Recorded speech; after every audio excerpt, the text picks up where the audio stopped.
다음은 우리 주성분 분석 할게요. 주성분 분석 해보신 분, 주성분 분석 했던 분들은 다 해보시는. 주성분 분석이라는 것도 되게 오랫동안 쓰이고 지금도 많이 쓰이고 있는 하나의 이제 분석 기법입니다. 네, 분석 기법이고 주성분 분석 코드 파일 연결 한번 하셔가지고요. 여기 똑같습니다. 무시하고. 그다음에 제가 임의의 데이터 분포를 한번 만들어 볼 거예요. 이거 랜덤하게 1000개의 숫자를 x 값을 만들고 랜덤하게 y 값을 이렇게 만들어 봤어요. 근데 이게 공식으로 만드니까 이런 분포를 띱니다. 자, 주성분 분석이 하고자 하는 목표를 좀 설명을 드릴게요. 이제 요거를 이제 우리가 데이터라고 바라볼 거예요. 데이터라고 바라봤을 때 이 데이터는 두 가지 값을 갖고 있습니다. x축의 값하고 y축의 값이라는 두 개의 값을 가진 하나의 데이터예요. 하나의 데이터. 데이터 하나하나가 전부 다 두 개씩 값을 가지고 있어요. 아까 면적하고 거래가처럼 x축하고 y축의 좌표값이지만 실제로는 값을 가지고 있다고 보시면 됩니다. 그럼 이거는 데이터가 어때요? 2차원 데이터예요. 2차원 데이터. 근데 이 고차 2차원의 데이터를 내가 정말 그냥 1차원으로 바꾸고 싶어요. 그냥 정말 단순한 생각이에요. 2차원의 데이터가 있는데 두 개 값을 가지고 있는 2차원 데이터가 있는데 내가 이 데이터를 1차원 데이터로 바꾸고 싶어. 어떻게 바꿔야 될까? 라는 퀘스천의 시작입니다. 이게 2차원뿐만 아니라 고차원으로 갈 수 있어요. 여러분들이 아까 우리 거의 26차원에 가까운 이제 독립변수들을 이용을 했잖아요. 26, 27, 거의 29차원이네요. 29차원까지 갔었잖아요. 그거를 이제 우리가 차원이라고 하는 거예요. 29차원짜리 데이터가 있었는데 다 독립변수니까는 다 교차되는, 직교하는 데이터셋이라고 봐야 돼요. 가정은. 물론 다중공정성을 가지고 있지만. 그러면 이제 이 직교하는 차원에서 이렇게 고차원의 데이터를 난 차원을 낮추고 싶어. 그냥 저차원 데이터로 바꾸고 싶어요. 그럼 어떻게 해야 될까라는 질문에 대한 답을 제시하는 게 주성분 분석입니다. 이해돼요? 네. 자, 그럼 2차원 데이터를 가지고 있는데 이런 식의 데이터도 있을 수 있고 완전하게 그냥 서로 XY축이 관계없이 랜덤 분포를 할 수도 있고요. 반대 분포를 가질 수도 있어요. 이런 식으로. 그래서 다양한 데이터셋이 있겠죠. 자, 그럼 이런 데이터가 있을 때 어떻게 차원을 만들지라고 하면은 우리가 이제 이걸 1차원으로 바꾼다고 하면은 직선으로 바꾸면 되는 거예요. 직선으로. 데이터를 직선에다가 분표를 배열하면 직선 형태로 바꿔버리면 그럼 데이터가 한 차원으로 줄어드는 거잖아요. 그렇죠? 그러면은 잘 보세요. 1번으로 하는 게 좋을까요? 2번으로 하는 게 좋을까요? 뭘로 하는 게 좋을 것 같아요? 1번이 좋을 것 같아요? 2번이 좋을 것 같아요? 내가 만약에 차원을 저 차원으로 줄이고 싶어 이거를. 그럼 1번으로 줄일 수도 있고 2번으로 줄일 수도 있어. 어느 걸로 줄이는 게 더 좋을 것 같아요? 1번이요? 왜요? 거의 유사해서. 아, 네. 저희 뭐냐, 우리 주성분 분석에서 표현하고자 하는 핵심 내용은 얘는 뭐였냐면은 데이터를 선형으로 떨군다는 건 뭐냐면은 이 선형선 위에 수직으로 내리겠다는 거예요. 데이터를. 그러니까 쉽게 말하면은 요 데이터가 1번으로 가겠다 그러면은 요 파란 점은 수직으로 요 위치로 갈 수밖에 없어요. 요 데이터는 수직으로 이 위치로 갈 수밖에 없고 만약에 2번에 떨군다고 하면 얘는 1로 떨어지는 거예요. 이렇게. 이렇게 떨어뜨렸을 때 수직으로 떨어뜨렸을 때 이 길이가 제일 긴 게 어떻게 보면은 데이터를 가장 잘 설명한 게 아닐까라는 이렇게 생각했습니다. 이해돼요? 어떤 직선을 쫙 그어놓고 2차원에 있는 모든 분포된 데이터를 수직으로 그 직선으로 떨궜어. 근데 제일 끝에 있는 점하고 제일 끝에 있는 점의 길이가 가장 긴 애가 차원을 가장 잘 줄인 거다라고 표현을 한 거예요. 그냥 이거 가설이에요. 아닐 수도 있죠. 아닐 수도 있는데, 그러니까 어떤 데이터가 있는데 이렇게도 할 수 있어요. 우리가 만약에 얘를 직선을 이렇게 그었어요. 그러면 이렇게 떨궈지잖아요. 그러면은 얘 양쪽 끝에 이 민맥스 길이가 이렇게 돌려보면은 얘보다는 훨씬 더 짧아요. 그러면은 설명을 좀 못한 거 아니야? 라고 생각을 한 겁니다. 그래서 자, 우리는 이제 목표는 정해졌어요. 어떠한 저차원 직선을 만들었을 때 여기 분포되어 있는 고차원선의 점들이 수직으로 그 직선에 꽂혔을 때 가장 넓은 영역을 차지하고 있으면 되겠다라는 아주 간단한 기준을 우리가 정한 겁니다. 이해되죠? 그래서 그거를 어떻게 구현하지? 라고 생각을 한 거예요. 어떻게 구현하지? 라고 생각을 해보니까 공분산 행렬이라는 거를 구할 수가 있어요. 공분산 행렬이 어떤 행렬이냐면은 이게 식이 두 개니까 값이 두 개니까 2차원이니까 딱 이렇게 사각형으로 생깁니다. 이 바이 2짜리 이제 공분산 행렬이 생기는데 여기는 x축이 얼마나 퍼져 있는지 x축이 얼마나 퍼져 있는지 그다음에 여기는 y축이 얼마나 퍼져 있는지 그다음에 요 양쪽은 똑같은 숫자예요. xy축이 함께 얼마나 퍼져 있는지를 숫자로 나타낸 게 공분산 행렬이에요. 그냥 들어도 돼요. 뭐 이해하려고 하지 말고 수학 잘하시는 분은 그냥 마음으로 와닿으시면 되고. 그래서 여기 밑에 보시면은 여기는 숫자가 다 같아요. 여기는 숫자가 다 같아요. 다 같고 그다음에 여기는 x축, 여기는 y축, 여기는 x축, y축, x축, y축의 분산 정도를 표시하고 있습니다. 그래서 가운데 거는 x축, y축이 둘 다 똑같은 길이로 분산이 되어 있기 때문에 똑같은 숫자 가깝게 1에 가깝게 나오는 거고 이게 오른쪽하고 왼쪽은 곱하기 2가 되어 있기 때문에 이제 y축이 더 넓게 이제 분포가 되는 거예요. 여기 숫자가 잘 안 보이지만 실제로 여기 4부터 마이너스 4까지고 얘는 3인 마이너스 3에서 3 사이인데 실제 데이터는 2에서 마이너스 2 사이에 거의 분포가 되어 있긴 해요. 이해되죠? 네, 이런 거를 이제 우리가 공분산 행렬이라고 하는데 이 공분산 행렬을 그냥 이렇게 구하면 돼요. 네, 넘파이에 호브 함수를 쓰면은 공분산 행렬이 구해집니다.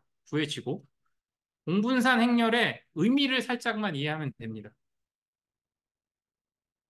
의미를 이해하면 저희가 공분산 행렬이라는 걸 아까 가져왔어요. 얘가 지금 요 공분산 행렬이에요. 요거에 대한 공분산 행렬을 지금 여기 보시면은 구해보니까 랜덤 값이다 보니까 0.9 마이너스 1 마이너스 1 2예요. 그러니까 1 마이너스 1 마이너스 2짜리 공분산 행렬을 우리가 얻었는데 보여요? 숫자가? 네. 얻었는데 이 공분산 행렬을 그냥 요런 좌표계가 있다고 쳤을 때 이 공분산 행렬을 그냥 여기다가 어 이렇게 곱해주면 좌표 어떻게 바뀌냐면 이런 모양으로 바뀝니다. 희한하죠?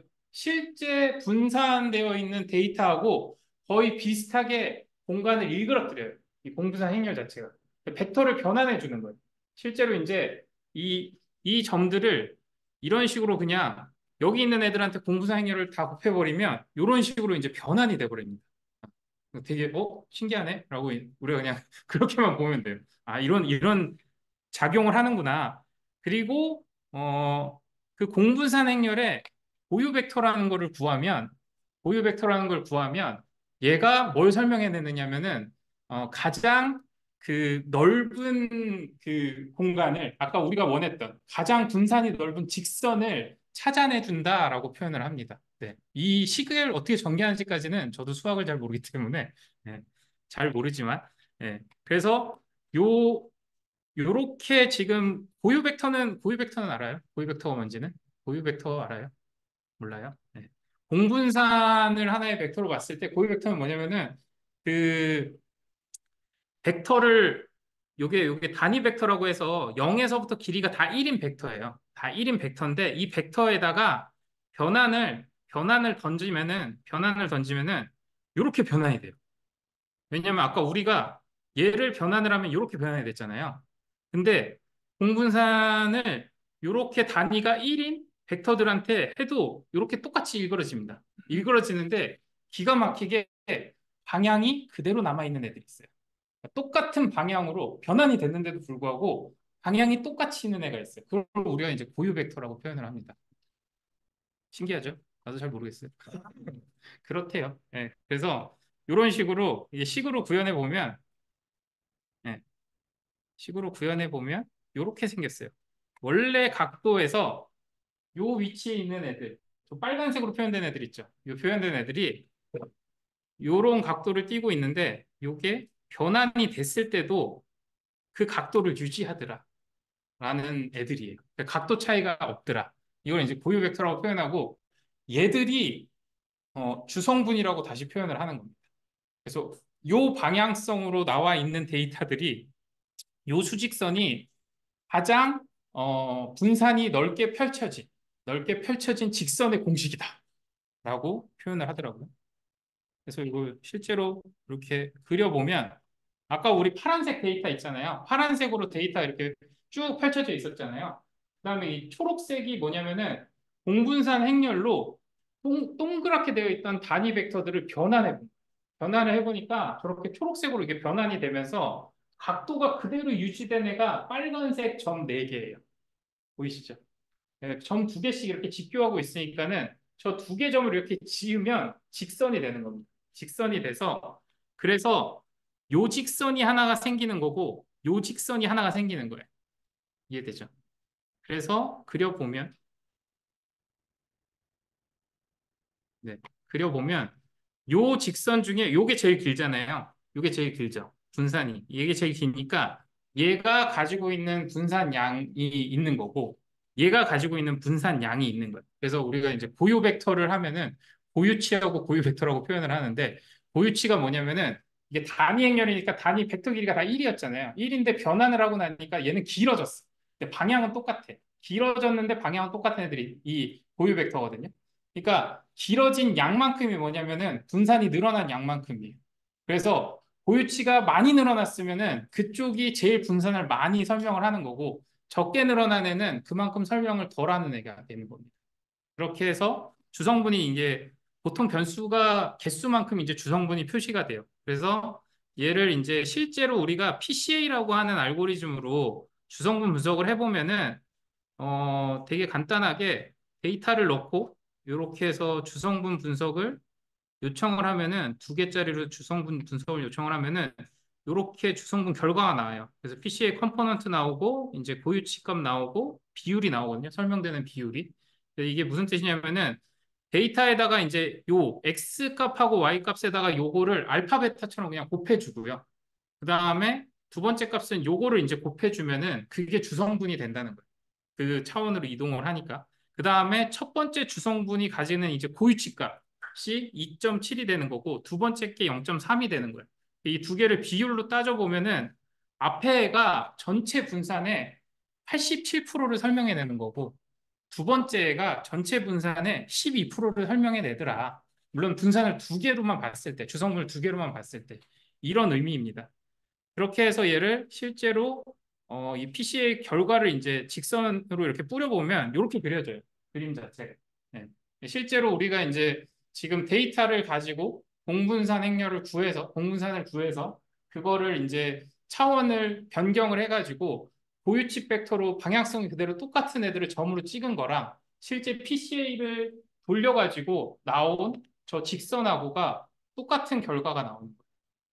그렇게 해서 얘는 차원을 결국에는 여러분들이 만약에 이 데이터를 설명하는 가장 좋은 하나의 1차원 직선만 구하자라고 하면은 요 가장 긴 이 빨간색 선 위로 데이터들을 다 수직으로 떨구는 게 가장 잘 설명한 데이터가 되는 겁니다. 이 데이터를.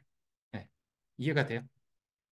이게 주성분 분석이거든요. 근데 이걸 왜 하냐라고 하면은 어, 차원을 축소하기 위한 목적으로 하는 겁니다. 그러니까 데이터가 너무 많다 보니까 이게 이제 아까처럼 다중공성성을 제거하기 위한 목적으로도 쓰일 수 있지만 데이터들이 가지는 의미를 다 그대로 부여를 하되 제공을 하되 가장 큰 분산들만 끄집어내 가지고 주성분으로 이제 차원을 줄이려는 목적으로 많이 해요. 많이 해서 이 주성분 분석을 할 때 그런 얘기들도 많이 해요. 주성분 중에 몇 개까지 쓸 거예요. 만약에 내가 변수를 20개를 썼어. 주성분 분석을 했어. 그럼 주성분 분석 결과도 20개가 나올 수가 있어요. 그럼 그 중에서 몇 개의 주성분만 꺼내서 내가 분석을 해야 되지? 라는 거에 대해서 도유치가 1 이상인 애들만 쓰자라고 하는 애들도 있습니다. 경우도 있고 아니면 전체 설명력에 50% 이상 도달하면은 그냥 그것만 씁시다라고 하는 경우도 있어요. 네, 그거는 이제 선택하기 나름입니다. 결과적으로 나한테 보여준 데이터를 선형적으로 차원을 축소했을 때 몇 개까지 줄여나갈 수 있지? 라고 생각을 하는 거예요.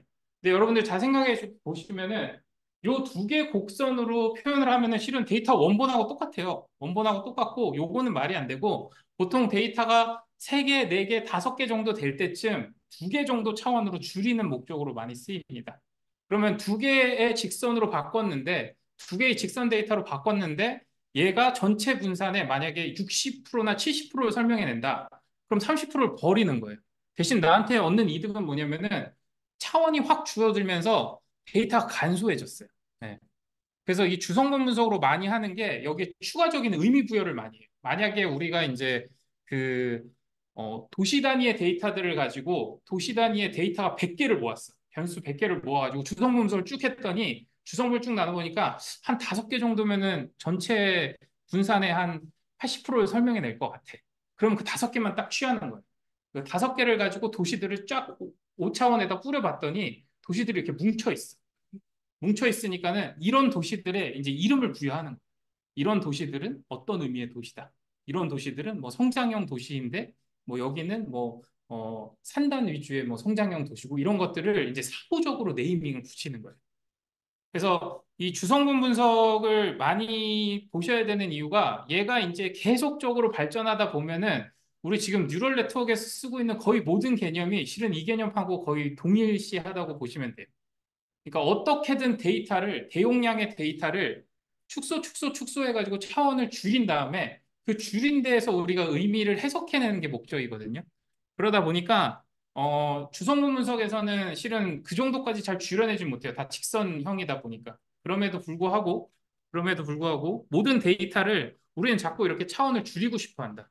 예, 줄이고 싶어 하고 줄여놓으면 거기에 해석을 할 수도 있고 사후적으로 우리가 여기다가 의견을 달 수도 있고 그 다음에 생각보다 되게 강력한 주성분이 나타날 수도 있어요. 예, 그런 목적으로 많이 쓰입니다. 주성분 분석이 저번에 우리 얘기했던 거는 여러 데이터들이 이렇게 있는데 거기서 이제 그 데이터 차원 안에서 이제 고차원 데이터에서 저차원으로 줄이고 싶은 의도가 있을 때 결국에 이제 뭐 5차원이나 6차원짜리 데이터라고 우리가 표현하면 가령 여러분 출석부가 있다고 하면 여러분 이름이 있는 출석부인데 옆에 이제 속성이 있는 거예요. 키도 있고 몸무게도 있고 뭐 여러분 나이도 있고 그다음에 지금 뭐 섰산지 박산지 이런 정보들이 있잖아요. 이런 정보를 우리가 이제 데이터 차원이라고 표현을 하는 건데 하나하나가 데이터 차원이에요. 이거 하나하나가 독립 변수고. 그럼 만약에 여러분 한 명한테 키, 몸무게, 나이, 성별, 그다음에 뭐가 있을까요? 혈액형 이렇게 5가지가 있다고 하면은 5차원 데이터라고 보시면 돼요. 5개 차원을 가진 데이터인데 이렇게 펼쳐놓고 보니까는 생각보다 그 모든 경우의 수의 학생이 여기 다 있진 않아요. 해보면. 그러니까 키가 1cm 단위로 여기 다 있을 수가 없고 성별별로 혈액형별로 모든 사람이 이 교실 안에 다 있을 수는 없잖아요. 결과적으로 우리가 관측한 데이터가 어, 꼭 이 5차원의 모든 데이터 구조를 다 가질 필요는 없다라는 게 결론이에요. 그럼 이거를 좀 줄여서 봐도 되지 않을까? 근데 이게 되게 애매하잖아요. 어떻게 줄여서 보지? 실제 데이터 있는 애들만 경우의 수를 뽑아가지고 그거를 A 태그, B 태그, C 태그로 달까? 이것도 하나의 방법이지만 이걸 이제 데이터 많아지고 속성이 늘어나다 보면 생각보다 어려운 거죠. 그리고 연속형 속성들을 가지고 있는 키나 몸무게처럼 0.01 단위까지 있으면 되게 어렵잖아요. 그래서 그런 것들을 좀 줄일 수 있는 방안이 뭘까라고 해서 실은 제안됐던 게 PCA 분석이었어요. 주성분 분석이라고 해서 분석을 해보니 하나의 직선으로 얘를 떨궈서 그러니까 저차원으로 한번 떨궈 보면 생각보다 데이터의 분산을 최대한 유지한 상태에서 데이터를 축소시킬 수 있겠더라라고 표현을 한 겁니다. 그래서 우리가 이제 PCA 분석을 했던 건데 이 PCA 분석을 좀 다른 방향으로 사용할 수도 있어요. 그래서 좀 많이 쓰는 방식에 대해서 하나만 좀 예를 들어서 설명을 해볼게요. 그래서 이거 보시면 지금 야후 파이낸스라고 하는 이제 라이브러리가 있어서 여기서 이제 주가 정보를 그냥 티커를 던지면 이제 주식 정보를 쭉쭉쭉 전달을 해주더라고요. 그래서 주가 분석할 때 되게 어이구, 네? 주가 분석할 때 되게 많이 쓰이는 어, 라이브러리라고 합니다. 이거는 이제 재민이가 이렇게 해줬는데 제가 여기다가 한 100개 정도 되는 이거 그냥 코스콤에 들어가면은 그 코드랑 티커랑 그다음에 그 명칭이 있어요. 그래서 그냥 코스피에 100개 정도 그냥 긁어가지고 제가 그냥 티커 배열을 만든 거예요. 배열을 이렇게 만들었고 그렇게 해서 2023년 9월 21일부터 2024년 9월 20일까지의 주가 정보 1년치를 그냥 불러오게 한 겁니다. 그래서 불러와서 데이터를 보면 매일의 종가만 불렀어요. 이제 주가라는 건 이제 시작했던 가격이 있고 중간에 이제 높낮이 가격이 있고 마지막에 끝난 가격이 있거든요. 저희가 분석할 때 보통 종가를 많이 계산을 해요. 그래서 종가를 가지고 오면 총 241일 동안 50개 종목의 데이터를 가지고 온 거예요. 그래서 이 데이터를 한번 여러분들 생각해보면 주가 지수가 어떨 것 같아요? 모든 50개 종목이 다 다르게 1년 동안 움직였어요. 다르게 1년 동안 움직였는데 저희가 주성분 분석을 예로 한번 해보면 어떤 일이 일어날까요? 상상을 해보시는 거예요. 그러면은 주성분이라는 건 이 50개의 데이터가 241일 동안 움직인 움직임을 어떻게 보면은 주성분으로 도출을 했다라고 하면은 50개 종목의 동일한 움직임을 하나를 캐치할 수 있다는 거예요. 최고 주성분이. 그 다음 주성분이 또 다른 움직임을 캐치할 수 있는 거고. 그래서 주성분 분석을 이렇게 돌려보면 여기서 결과적으로 이렇게 두 개의 주성분을 뽑아줍니다. 여기 위에 보시면은 주성분 분석 결과에서 전체 변동성에 대한 설명력이 1번 주성분이 54%를 차지해요. 그러니까 50개 종목의 변동성을 54%가 지금 1번 파란색 움직임으로 갔다는 거예요. 전 주가가 떨어진 줄 알았는데 1년 동안 주가가 올랐더라고요. 네, 내 것만 떨어진 것 같아요. 올랐더라고요. 그래서 1번 같은 움직임을 보였고 두 번째가 14%인데 14%가 주황색 같은 움직임을 보였다는 거예요. 이게 지금 PCA 분석에서 여러분들이 도출할 수 있는 하나의 방법이에요.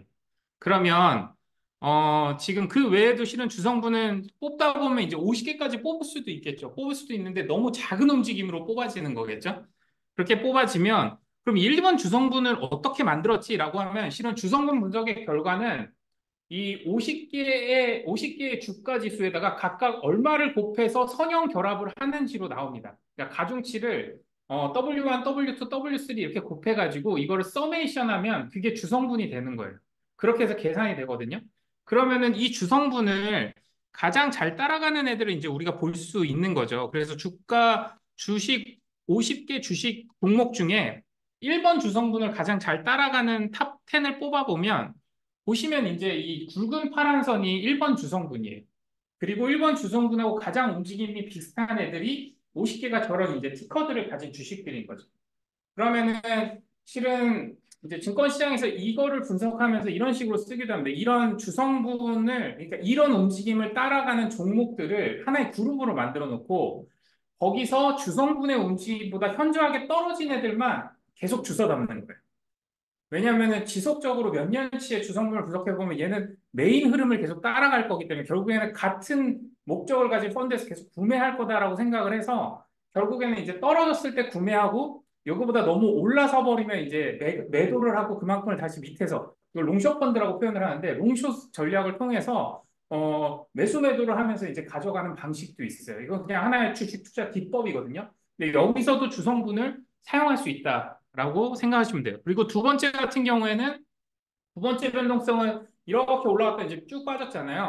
그들하고 비슷한 움직임을 보이는 주식들인데 생각보다 1번에 비해서는 되게 많이 편차가 커요. 이게 탑10을 뽑은 거다 보니까 왜 크냐? 두 번째 주성분은 어쨌든 전체 변동성의 14%밖에 설명을 못했기 때문에 54%를 설명할 수 있었던 이제 주성분하고는 확실히 동질성을 가지는 개별 데이터들이 많지 않다라고 생각해 보시면 될 것 같아요. 그래서 지금 이 데이터 같은 경우에는 지금 아까 설명했던 거랑 데이터가 어떻게 다르지라는 걸 좀 고민해 보시면 아까는 사람이 있었고 그 사람이 속성이 있었잖아요. 그렇게 해서 이제 이게 데이터 셋이 하나가 된 거잖아요. 근데 지금은 주식이 있고 날짜가 있는 거예요.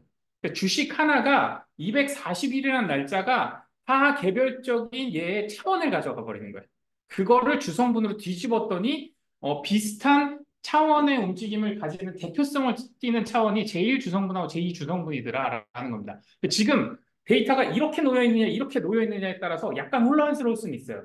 근데 그거를 어느 정도 좀 머릿속에 정리가 되면 어떻게 놓더라도 이 주성분 분석이라는 걸 통해서 이렇게도 데이터를 분석할 수 있고 저렇게도 분석할 수 있고 이걸 이용해서 다양한 결론을 우리가 도출할 수 있겠다라는 생각을 좀 골똘히 해보실 필요가 있어요. 지금 제가 회귀 분석하고 주성분 분석하고 클러스터링을 얘기하는 이유가 뒤에 나오는 대부분의 이제 이후의 분석 데이터 마이닝 기계학습 방법들이 이런 수학적 기법이나 통계적 기법이 아닌 순수하게 기계학습적 기법으로 이 사상을 훨씬 다양하게 다채롭게 만들어줘요. 그렇지만 그렇게 분석한 결과를 쓰는 용도는 거의 다 비슷하다. 예.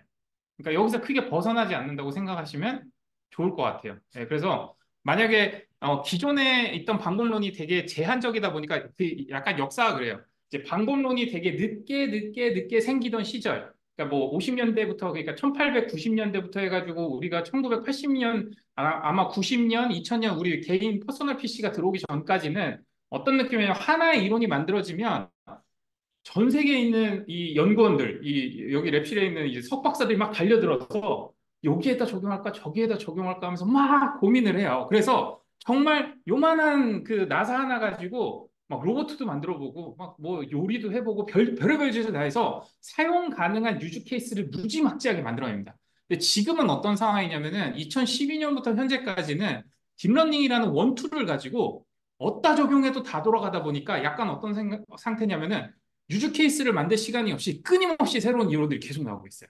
네. 그래서 오히려 이론이 나왔을 때 이게 성능이 좋으면 과거로 돌아가서 과거에 그 원툴을 가지고 이런 데까지 써봤으니 우리도 이렇게까지 확장할 수 있다라는 생각을 해보시면 실은 연구가 훨씬 더 용이할 수 있다라고 생각을 합니다.